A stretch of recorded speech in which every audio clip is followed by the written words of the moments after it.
व्यक्तींच्या त्रासाला कंटाळून नान्नज तालुका उत्तर सोलापूर येथील एका 25 वर्षीय नवविवाहित तरुणाने जीवन संपवल्याची हृदयद्रावक घटना समोर आली आहे। हे कृत्य करण्यापूर्वी त्याने स्वतःचा एक व्हिडिओ रेकॉर्ड करून ज्यात त्याने त्रास देणाऱ्या व्यक्तींची नावे घेतली तो आपल्या नातेवाईकाला पाठवला। या घटनेमुळे संपूर्ण परिसरात खळबळ उडाली आहे। अमर लहू मुळे वय 25 असे त्या तरुणाचे नाव आहे।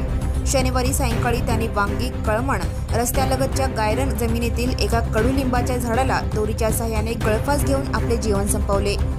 आत्महत्या करण्यापूर्वी त्याने आपल्या आत्याच्या मुलाच्या मोबाईलवर एक व्हिडिओ आणि घटनास्थळाचे लोकेशन पाठवले।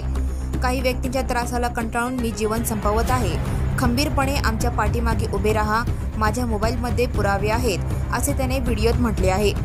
व्हिडिओ मिळाल्यानंतर अमरच्या कुटुंबियांनी आणि नातेवाईकांनी शनिवारी रात्रभर वांगी शिवारात त्याचा शोध घेतला, मात्र तो सापडला नाही। रविवारी सकाळी पुन्हा शोध सुरू केला असता त्याचा मृतदेह झाडाला गळफास घेतलेल्या अवस्थेत आढळून आला।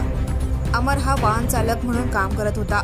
त्याचा विवाह अवघ्या 2 महिन्यांपूर्वीच 6 जून रोजी पंढरपूर तालुक्यातील ऋतुजा सुरवसे यांच्याशी झाला होता। अंगावरची हळद निघण्यापूर्वीच त्याने हे टोकाचे पाऊल उचलले।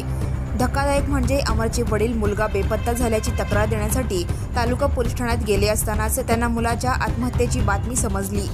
एकुलता एक मुलगा गमावल्याने त्याच्या आई-वडिलांनी आणि पत्नीने फोडलेला हंबरडा हृदय पिळवटून टाकणारा होता। घटनेची माहिती मिळताच सोलापूर तालुका पोलिसांनी घटनास्थळी धाव घेऊन मृतदेह शवविच्छेदनासाठी रुग्णालयात पाठवला। अमरच्या मोबाईलमध्ये व्हिडिओ आणि इतर पुराव्यांच्या आधारे पोलीस अधिक तपास करत आहेत।